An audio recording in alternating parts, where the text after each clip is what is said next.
Welcome back મહેશભાઈ, તમે આવ્યા ત્યાં સુધીમાં ઘણી બધી ચર્ચા થઈ ગઈ છે, પણ પ્રશ્ન આખરે એ છે કે પહેલા તો પડકાર માનો છો, ચિંતાનો વિષય છે પ્રિયંકા ગાંધી? જરૂર પડકાર માનીએ છીએ. હા, કોઈ ચૂંટણીને ભારતીય જનતા પાર્ટી લાઇટલી નથી લેતી, એ સરપંચની હોય કે લોકસભાની. હા, એટલે પડકાર જરૂર માનું છું. એમાં બે મતે એને સ્વીકારું પણ છું. એટલે બેચેની છે. પ્રિયંકા કોની બેચેની છે? ભારતીય જનતા પાર્ટીની. બેચેની 10 મંત્રીઓ નિવેદન આપી ચૂક્યા છે, ખુદ પ્રધાનમંત્રી બોલે છે. હા, યસ, બહુ સાચી વાત કરી. અમે 10 મંત્રીઓ, તમે કદાચ 50 ની સામે જો મીડિયાએ ભૂંગળું ધર્યું હોત તો અમારે આપવી પડે. કારણ કે આજકાલ હવે મને બોલવા ને તમે ભૂંગળું કહેશો તો પછી હું કહીશ નહીં. ભૂંગળું એટલા માટે કે કોઈ મીડિયાના લોકો જાય ના, મીડિયાના લોકો જાય અમે પ્રતિક્રિયા ન આપીએ તો તમારી શું કહેવાનું હોય અમારી સામે કે ભારતીય જનતા પાર્ટી જવાબ પણ નથી આપી. ખરેખર બધામાં જવાબ આપો છો મીડિયાને? અમે જવાબ આપીએ છીએ તો તમે એવું કહો છો કે તમે અને પ્રધાનમંત્રીને અમે પૂછવા નહોતા ગયા, એ બૂથના કાર્યકર્તાઓને સંબોધતા હતા. તમે જે કોઈને પૂછ્યું છે ભારતીય જનતા પાર્ટી, પણ અમે નથી પૂછ્યું તો પણ બોલ્યા છે. અચ્છા, તમે મને બોલાવ્યું છે કે નથી બોલાવ્યું? હા, બોલવું કે નહીં બોલવું? હવે હું ચિંતામાં છું એવી રીતે બોલું કે ચિંતામાં નથી એવી રીતે? મહેશભાઈ, અમે પ્રધાનમંત્રીને પૂછવા નથી ગયા, અમે મંત્રીઓને પૂછવા નથી ગયા, અમે તરત જવાબ આપ્યા છે. રાજનીતિમાં પ્રતિક્રિયા આપવી, રાજનીતિની અંદર કોઈ માધ્યમથી પ્રતિક્રિયા આપી, મને એમ લાગે છે કે કોઈ ગુનો નથી. કે કોઈ અમે એનો પ્રતિકાર કરીએ છીએ કે અમે ચિંતામાં છીએ, મૂલ્યાંકન તમારે જે કરવું. હવે સવાલ એ છે કે પ્રિયંકાજી આવ્યા છે, કોંગ્રેસના ઘરે આનંદનો માહોલ હોય એમાં મને વાંધો પણ નથી, પરંતુ 1998 થી કેટલી વખત કોંગ્રેસમાં આવી રીતે એન્ટ્રી થઈ? પહેલા એવું હતું કોંગ્રેસની અંદર તકલીફ છે, સીતારામજીની જગ્યાએ, સીતારામ કેસરીની જગ્યાએ રાહુલજીની, સોનિયાજીની એન્ટ્રી કરાવી, ખૂબ સારું થયું, કોંગ્રેસમાં સારી બધું ચાલ્યું. પછીથી છતાંય કોંગ્રેસ વીક પડતી ગઈ, રાહુલજી આવ્યા, રાહુલજીને રાજનીતિમાં નહોતું, સોનિયાજીને પણ મને ખ્યાલ છે કે જયારે રાજીવ ગાંધીની હત્યા થઈને પછી જયારે સોનિયાજીને વારંવાર પૂછવામાં આવતું હતું, એ દ્રશ્યો પણ તમારી પાસે હશે કે સોનિયાજી ના પાડતા હતા, છતાંય પાર્ટી છે લાવ્યા, કશો વાંધો નહીં. કોંગ્રેસમાં સોનિયાજી આવ્યા, સોનિયાજી પછી ફરીથી રાહુલજીને લાવવામાં આવ્યા, રાહુલજીને સક્રિય રાજનીતિમાં નહોતા આવવાના, રાહુલજી આવે, પ્રિયંકાજી આવે, ઘણા વર્ષ આ બધી ચર્ચાઓ ચાલી. રાહુલજીની એન્ટ્રી થઈ કોંગ્રેસમાં, ફરી એક વખત એને રીએન્ટ્રી ઉપાધ્યક્ષ બનાવવામાં આવ્યા, છતાંય કોંગ્રેસની સ્થિતિ નબળી પડતી ગઈ, છતાંય એને પછી અધ્યક્ષ બનાવવામાં આવ્યા, કોંગ્રેસની સ્થિતિ નબળી પડી, અને આજે એમની નિષ્ફળતા પછી લગભગ 27 જેટલી ચૂંટણીઓ હાર્યા પછી એના નેતૃત્વ ફરીથી પ્રિયંકાજીને લાવ્યા છે. એમાં ભારતીય જનતા પાર્ટીને કશો વાંધો ના હોઈ શકે. એમની પાસે એક વ્યક્તિ વધી, એ પણ બરાબર છે કે વધી છે, પ્રિયંકાજી છે, એક એમનું ફર્સ્ટ ફેમિલી છે, એમની વ્યક્તિ છે. સવાલ એ છે કે પાર્ટીમાં આખર 1998 પછી નેતૃત્વ કર્યું કોણે? તો સોનિયાજી ને રાહુલજી. ભારતીય જનતા પાર્ટીમાં તમે જો કુશાભાવથી લો, વેંકૈયાજી લો, રાજનાથસિંહ લો, અડવાણીજી લો, બાકીના જનાર કૃષ્ણમૂર્તિ લો, દરેક લોકોએ અમિતભાઈ સુધી કહેવાનું, અમે જે વાત કરીએ છીએ કે મૂળ પાર્ટી જે છે, મૂળ જે નેતૃત્વ છે એ પરિવારવાદમાંથી હજી બહાર નથી આવ્યું, એવો અમારો મુદ્દો છે, ને આજે એ સાબિત પણ થઈ ગયું. હવે કોઈ કદાચ એ ફેમિલીમાંથી હોય તો હજી પણ આવી શકે છે, પરંતુ કોંગ્રેસને વારંવાર આવી રીતે રિવાઇઝ થવાની કેમ જરૂર પડે છે? મારો સવાલ એ છે કે કોંગ્રેસને કેમ વારાઘડી એક વ્યક્તિની નિષ્ફળતા ઢાંકવા બીજાને લાવવામાં આવે, બીજાની નિષ્ફળતા ઢાંકવા ત્રીજાને? કોઈ ડ્રામા કરીએ, ડ્રામાને માટે બીજો કોઈ ડ્રામા કરવો પડે, એક ડ્રામા નિષ્ફળ જાય તો બીજો કરવો પડે, એને ઢાંકવા ત્રીજો. આવું કેમ થાય છે? મોતીલાલ નહેરુ, જવાહરલાલ નહેરુ, ઇન્દિરા ગાંધી, રાજીવ ગાંધી, હા આપી દીધું. કેમ? હા, બરોબર છે, એમને પરિવારવાદની વ્યાખ્યા બીજી કરી હશે, હું માનું છું. એમને કીધું છે કે ભાજપ પોતાનું કામ કરીને કોઈ નેતાઓના દીકરા એવા છે, અમે માનીએ છીએ કે હોઈ શકે અમારા, પરંતુ એક નેતૃત્વ કોંગ્રેસમાં માંગ્યો છે જવાબ, એટલા માટે જવાબ માંગે છે. હું આપું એમને પૂરો, એમ વચ્ચે નહીં બોલું 100%, પરંતુ સવાલ પરિવારવાદનો. એમણે પરિવારવાદનું મૂલ્યાંકન બીજી રીતે, એને કોંગ્રેસ ભાજપના લિસ્ટ બનાવ્યું છે, સારું થાય. કોંગ્રેસનું પણ એવી રીતે લિસ્ટ બનાવ્યું હોય, રિજનલ પાર્ટીનું લિસ્ટ એવી રીતે બનાવ્યું તો સારું થાય, પરંતુ મૂળ જે એમનું મૂળ છે કે એમાં મેં તમને દાખલો પણ આપ્યો 1998 થી. તમારી પાસે છે ને, હું અટકાવવા માંગીશ. રાહુલ ગાંધી પ્રતિક્રિયા આપી રહ્યા છે, એમને સાંભળવા છે. એટલે सब प्रदेशों का है, सब जातों का है, सब धर्मों का है, सबका है, महिलाओं का, पुरुषों का है. तो ये विचारधारा की लड़ाई है, और मैं आपको आश्वासन देना चाहता हूं, और आप इतिहास को देख लीजिए, हिंदुस्तान के इतिहास को देख लीजिए, हिस्ट्री को देख लीजिए, कांग्रेस की विचारधारा इस देश में जीतेगी, जीतती रही है और आगे भी जीतेगी. और आपने देखा होगा 3 चुनाव हुए, मध्य प्रदेश राजस्थान, छत्तीसगढ़, चौकीदार जी ने देखो भैया, पहले नारा चलता था, लोग कहते थे अच्छे दिन जवाब मिलता था जनता से, आएंगे याद है। अब नया नारा चला, चौकीदार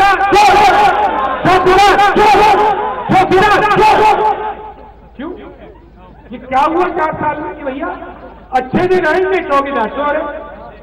और ये भैया हर हिंदुस्तानी बोल रहा है। आपने मोदी जी का चेहरा देखा होगा, पहले यूं बोलते थे, अब यूं बोल रहे हैं, देखा ना? पहले मतलब आवाज यूं निकलती थी, अब आवाज यूं निकलती है, क्योंकि चौकीदार की चोरी पकड़ी गई। क्या किया उन्होंने? यहां पे आर्मी का, वायुसेना का कोई है यहां पे? कोई नहीं है। कोई है? एक्स सर्विसमैन है कोई यहां पे जो पहले आर्मी में थे, एयरफोर्स में? कोई है? नहीं है ना। अगर होते तो उनसे मैं कहलवाता। हिंदुस्तान की एयरफोर्स दिन भर, आप 24 घंटे में किसी भी घंटे में देख लो, कहीं ना कहीं बॉर्डर पे हिंदुस्तान की एयरफोर्स का हवाई जहाज आगे पीछे जाता है।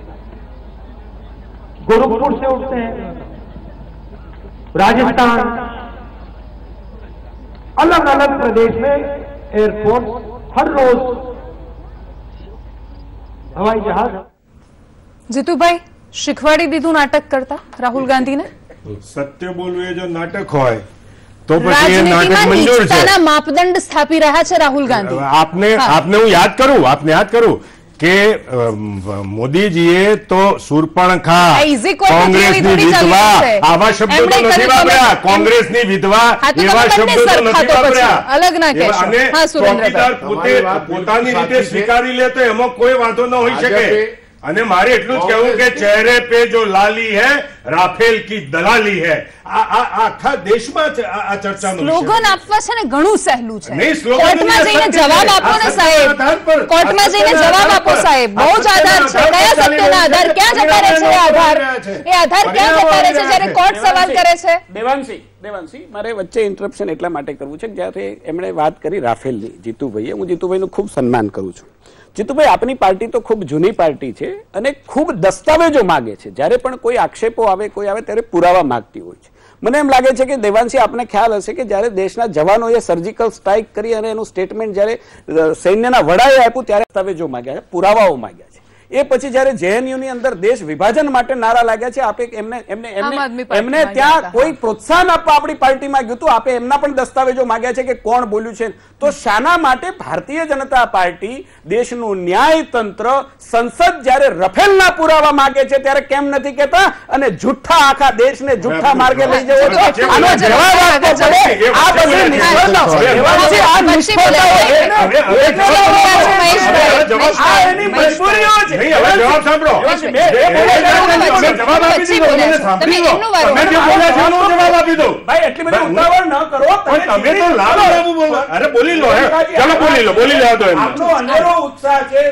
અરે યાર, હું આ રાફેલનો જવાબ આપું, પૂરું કરવા દો। આટલી બધી ઉતાવળ કરી, રાફેલ પર 100 ચર્ચાઓ કરી, છોડી દો ને એને। હા, એટલા ભારતીય જનતા એક ના એક વાક્ય બોલે છે, એટલા માટે એક ના એક વાક્ય બોલવાથી મારે કોંગ્રેસનું એક જ કહેવું છે, આ રફેલમાં તમે નિષ્ફળ ગયા એટલે તો એનો જવાબ આપી દઉં। તમારા ડ્રામાઓમાં તમે નિષ્ફળ ગયા। તમારા ડ્રામા દેશના પરિવેશના જે ડ્રામા છે ને કરવું પડે છે।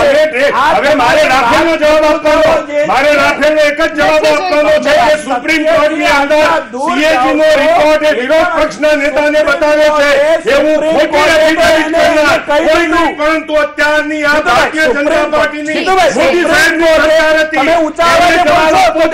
કે રાફેલની અંદર સુપ્રીમ કોર્ટને અગર કોઈએ ગુમરાહ કર્યો હોય તે ભારતીય જનતા પાર્ટીએ કરી અને આ દેશ સાથે મોદી છેતરપિંડી કરી હોય એનો જવાબ આપવો જોઈએ। અને જ્યાં સુધી અરે તમે સીએજી નો રિપોર્ટ બતાવ્યો છે, હું સુપ્રીમ કોર્ટમાં કીધું છે, એનો જવાબ તો આપો કમ સે કમ, કે અમે નથી બતાવ્યો અને નથી બતાવ્યો તો એને જાહેર કરો। સીએજી નો રિપોર્ટ જાહેર કરો. કેમ સીએજી નો રિપોર્ટ જાહેર કરવામાં આવતો નથી? હું રાફેલ પર ચર્ચા કરું છું તો મને રાજનીતિના જવાબ મળે છે, રાજનીતિ પર ચર્ચા કરું તો રાફેલના જવાબ. છોડી દો, રાફેલ પર 100 ચર્ચાઓ કરી. હા, તમે બરાબર કીધું કે ભાજપે નાટક કરતા શીખવાડી દીધું કોંગ્રેસને. હા, ભાજપના દરેક નેતાઓ એમના બેફામ વાણીવિલાસ, નિવેદનો અને એકબીજા પ્રત્યે પર્સનલ સપાના પણ ખરા ને. ના, સપા કોઈ દિવસ અમારા અખિલેશ યાદવ કોઈ દિવસ લેંગ્વેજ નથી, અભદ્ર ભાષાનો ઉપયોગ નથી કર્યો, કોઈ દિવસ નાટક નહીં કર્યું, કોઈ દિવસ એ સ્પષ્ટ બોલે છે અને મર્યાદામાં. ગુજરાતના ગધેડાઓ સ્પષ્ટ એને ગધેડા માટે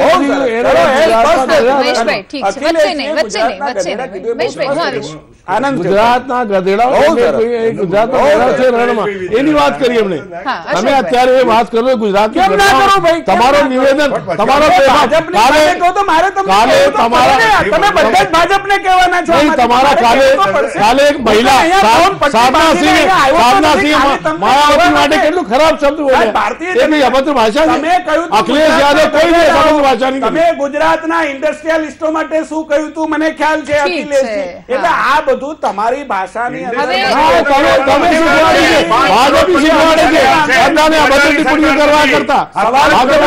સરકાર જ્યાં વાઇબ્રન્ટ તમારે શું કામ બોલવું? એક મિનિટ,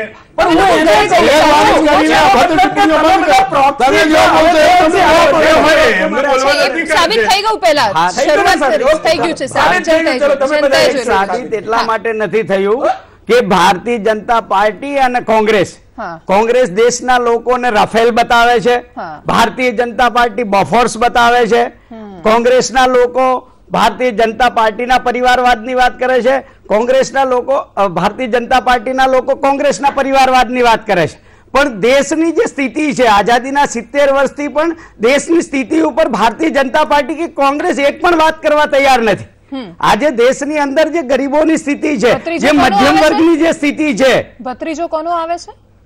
ભત્રીજાથી સવાલ નથી, હજી એ કોઈ વાત છે નહીં, એ મીડિયા દ્વારા ઉભી કરેલી વાત છે, મીડિયા દ્વારા ઉભી કરેલી વાત છે. એમાં ખાસ કરી અને મીડિયા જે રીતે અત્યારે પ્રિયંકા વાઢેરાને પ્રિયંકા ગાંધી કોણ બનાવે? મીડિયા બનાવી રહ્યું છે. કોણ બનાવી રહ્યું છે?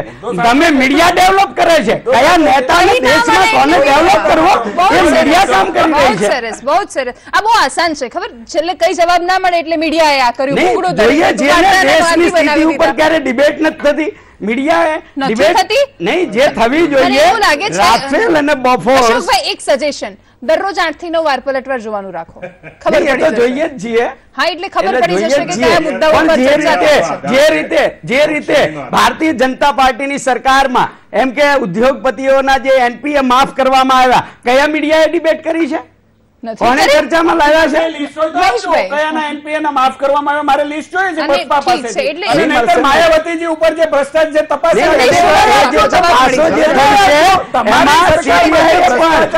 સુપ્રીમ કોર્ટે પણ જીત આપી છે, જે ભ્રષ્ટાચાર ક્લીન ચીટ આપી છે, ભતીજા સામે જે ક્લીન ચીટ આપી છે, જે ભ્રષ્ટાચારો છે, સુપ્રીમ કોર્ટે પણ ક્લીન ચીટ આપી છે. ભાજપમાં ભ્રષ્ટાચાર કર્યું નથી, એક બીજી પાર્ટીએ ગોટાલેબાજ છે. ભાજપ તો બિલકુલ ભગવાન ભક્ત આક્ષેપ નથી લગાવી.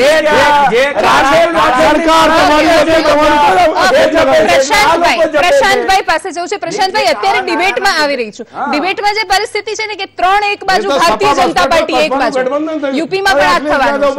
અરે સુરેન્દ્રભાઈ, 50% છીએ ને, આ 3 અહીંયા છે, હું એકલો છું. 50% હું છું, 50% છે. આટલું તો સાબિત થઈ જાય છે ને.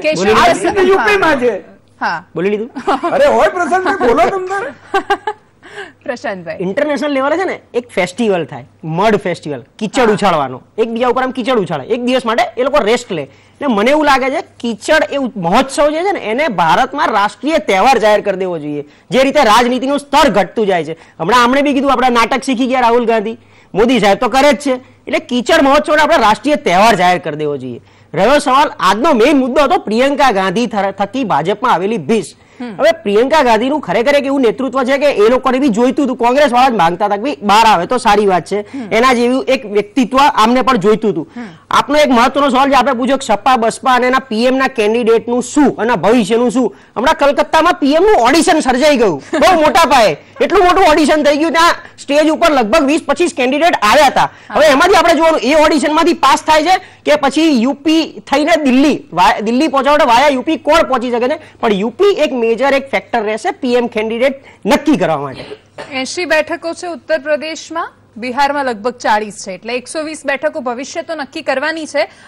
ફરીથી મહેશભાઈ તમારે દરેકના જવાબ આપવા હોય તો આપજો, પણ પહેલા મારો સવાલ એ છે કે આજે ગાંધી પરિવારની ફોર્મ્યુલા છે એ માત્ર રાહુલ ગાંધી ને પ્રિયંકા ગાંધી પર જ લાગુ થાય છે. વરુણ ગાંધી મેનકા ગાંધીનું શું? ફિરોઝ જહાંગીર ગાંધીના તો પૌત્ર બન, એ પણ વરુણ ગાંધી પણ છે, પણ છતાં પણ એ બ્રાહ્મણ છે અને રાહુલ ગાંધી નથી, એમને એમનું ગૌત્ર સાબિત કરવું પડે છે. ગાંધી પરિવારની વાત હોય, પરિવારવાદની વાત હોય તો પણ રાહુલ ગાંધી, પ્રિયંકા ગાંધી, વરુણ ગાંધી, મેનકા ગાંધી ક્યાંથી આવ્યા છે? તો પછી મને એમ લાગે છે કે પ્રશ્ન વરુણ ગાંધી, મેનકા ગાંધીનો આપ્યો, ભારતીય જનતા પાર્ટીમાં વર્ષોથી કામ કરે છે અને એને એની જાતને સાબિત કરવાનો ક્યારેય એ ફેમિલીમાંથી આવીએ છીએ એવો પ્રયાસ પણ બંને મારી દ્રષ્ટિએ ક્યારેય કર્યો નથી. ભાજપમાં છે, ક્યારેક સારી પોસ્ટ ઉપર મેનકાજી તો મંત્રી પણ છે, ક્યારેય એની જાતને નહેરુ ખાનદાન સાથે, ગાંધી ફેમિલી સાથે સાબિત કરવાનો અને એનું વર્ણ વ્યવસ્થા પ્રમાણે એની જ્ઞાતિ સાબિત કરવાનો ક્યારેય પ્રયાસ નથી કર્યો, મને ખ્યાલ છે. હવે આપણે એ સમજીએ કે એમને કેમ આ સાબિત કરવું. કોંગ્રેસની અંદર એક પરિવાર સિવાય એનો ઉકેલ કેમ નથી મળતો? સવાલ આજે ભારતીય જનતા પાર્ટીની ચિંતા નથી, ચિંતા 130 વર્ષ જૂની કોંગ્રેસના અનેક કાર્યકર્તાઓની હશે, એ દરેકના કાર્યકર્તાઓની પણ હશે કે કેમ આ વસ્તુ સ્થિતિ. હવે કેવી રીતે આવ્યા એ મજબૂરી છે. મેં કહ્યું એમ યુપીની અંદર આ બંને મહાનુભાવો અહીંયા બેઠા છે. પ્રિયંકા ગાંધી બેન, પ્રિયંકા ગાંધી છે તો પ્રશાંતભાઈએ સારો મુદ્દો ઉભો કર્યો ભાઈએ કે પ્રિયંકા વાડરા બી તો છે. પ્રિયંકા ગાંધી એ માત્ર ગાંધી નથી, ગાંધી પરિવારની દીકરી છે, નહેરુ પરિવારની દીકરી છે, બાણી, બધી વાત સાચી, પણ વાડરા બી તો છે.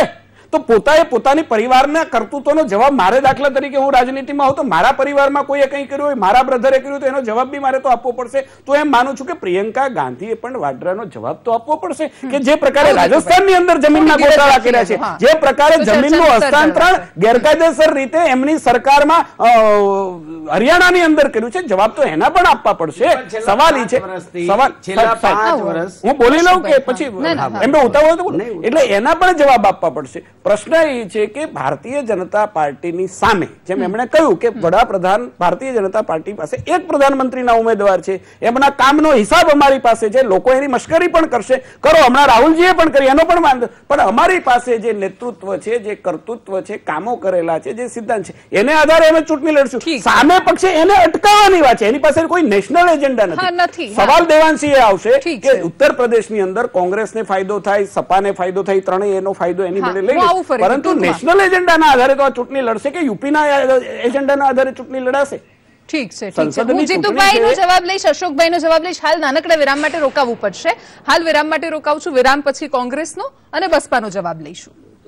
છેલ્લી 5 મિનિટ છે, મેક્સિમમ 1 મિનિટનો જવાબ આપજો. અને જીતુભાઈ તમારો જવાબ પૂરો કરી દો, પણ સાથે મારો પ્રશ્ન પણ એ છે કે દહેન કરેગી મોદી કી લંકા, બહેન પ્રિયંકા, બહેન પ્રિયંકા, પણ કોણ પછી બહેન પ્રિયંકા સિવાય? આ હુકમનો એકો કામ ન લાગ્યો તો પછી શું?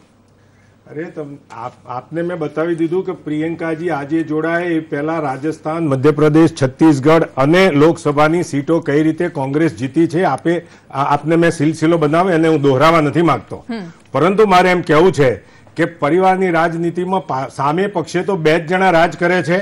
એ સંઘપ્રિય ગૌતમ હોય, નીતિન ગડકરી હોય કે કિશોર તિવારી હોય કે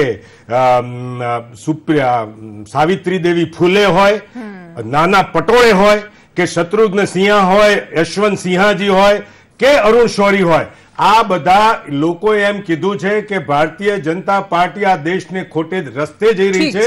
એ બીજું જે વાત હતી કે વઢેરાવાળી, મારે એમ કહેવું છે કે જયારે ચૂંટણીનો પ્રચાર ગઈ વખતે થતો હતો ત્યારે વડાપ્રધાન શ્રીએ, મુરબ્બી વડાપ્રધાન નરેન્દ્રભાઈએ એમ કીધેલું કે 15 દિવસમાં હું બધાને જેલ ભેગા કરી દઈશ. 4.5 વર્ષ થયા, હું અત્યારે પડકાર ફેંકું છું ભારતીય જનતા પાર્ટીને, જે કોઈ હોય કોંગ્રેસમાં, અરે નથી તો કારણ કે કશું નથી એમની જોડે, કેવળ અને કેવળ આ ઉન્માદ પેદા કર્યો. અને એટલા માટે હું કહું છું કે બોફોર્સનો એક ઉન્માદ પેદા કર્યો, 64 કરોડનું આજ સુધી પુરવાર નથી કરી શક્યા. એમની 14 વર્ષ સુધી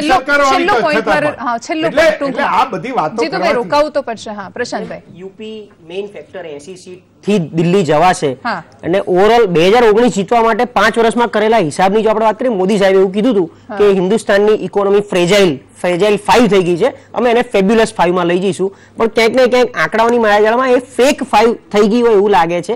અને જે પેરાલિસિસ થયો હતો એ પેરાલિસિસની દવા કરતા એને આપણે ડાયાલિસિસ પર મૂકી દીધી છે. એની આપણે ચિંતા કરી અને આ ભવિષ્યને ધ્યાનમાં રાખવું. સુરેન્દ્રભાઈ, છેલ્લો પોઈન્ટ.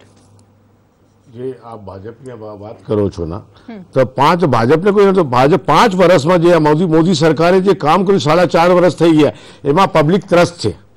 આજે તમે આમ પબ્લિકમાં જઈને પૂછો, એમાં કોઈ પાર્ટીને આ વખતે ભારતીય જનતા પાર્ટીનો આજે તમે સર્વે જુઓ, આજ તકમાં સર્વે 58 સીટો યુપીમાં આવી રહી છે સપા બસપાની. એમ આવી રહી છે ત્યાં યુપીના માહોલ, યુપીમાં ગરીબી, કિસાન, ખેડૂત બહુ છે. હારતા એવું કે સર્વેમાં માનતા નથી. ઠીક છે અશોક, સમય નથી અશોકભાઈ. ભારતીય જનતા પાર્ટીના જે 5 વર્ષના શાસનમાં જે 2014માં વાતો થઈ, જે વાયદાઓ થયા, એ વાયદાથી ભારતીય જનતા પાર્ટીની સરકાર પૂરેપૂરી ફેલ છે. સાથે સાથે વિપક્ષ તરીકે જે કોંગ્રેસ પાર્ટીએ જે ભૂમિકા આપવી જોઈએ એ પણ આપી શકી નથી. કારણ કે જે રીતે આપ જોઈએ છીએ, બહોત હુઈ પેટ્રોલ ડીઝલ કી માર કહાં સો રહી है મોદી સરકાર, આ પ્રકારનો જે માહોલ છે, બહોત હુઈ મહેંગાઈ કી માર કહાં है 56 ઇંચ सीने वालों की सरकार. તો એ પ્રકારે દેશની જનતાને ડાયવર્ટ કરી અને મુદ્દાઓ. મહેશભાઈ, પરિવારવાદની વાત કરતા રામવિલાસ પાસવાન સાથે ફરી એકવાર ગઠબંધન, છેલ્લો જવાબ. મેં કહ્યું ને કે પરિવારવાદની વાત અમે જે કરીએ છીએ, મેં આપણે એનો પુરાવો આપી દીધો 1998 થી. સવાલ આવે છે પરિવર્તનની. આ પરિવર્તન શબ્દ કોંગ્રેસ માટે એટલો બધો સ્વાભાવિક થઈ ગયો છે કે જ્યારે ચૂંટણી આવે કોઈ પણ રાજ્યની અંદર ત્યારે પરિવર્તન આવે.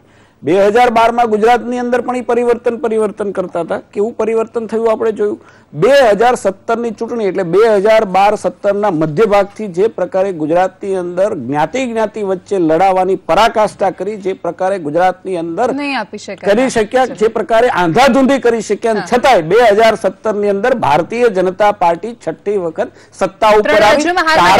કામના આધારે હું આપને કહું, 3 રાજ્યની અંદર અમે હાર્યા. વાત સાચી છે. એટલે અમિત શાહ જવાબદાર, બધા જ અમે જવાબદાર. અમિત શાહ પણ જવાબદાર ને ભારતીય જનતા પાર્ટી. જવાબ સાંભળી લો કે 2 રાજ્યની અંદર અમે હાર્યા છીએ, પરંતુ કોંગ્રેસ જીતી નથી. સત્તા બનાવી છે છત્તીસગઢમાં 100%. પરંતુ જો તમે એના આધારે કોંગ્રેસને એટલો અહમ આવી ગયો હોય કે મધ્યપ્રદેશની અંદર તો એના કરતા 50,000 વોટ ટોટલ અમારા વધારે છે.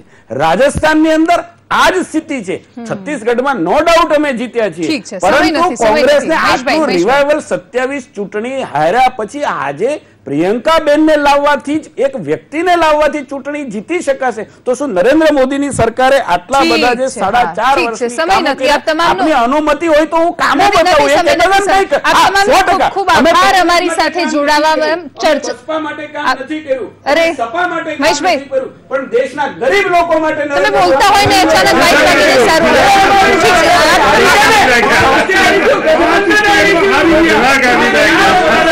આપ તમામનો ખૂબ આભાર અમારી સાથે જોડાવા બદલ, ચર્ચામાં ભાગ લેવા બદલ.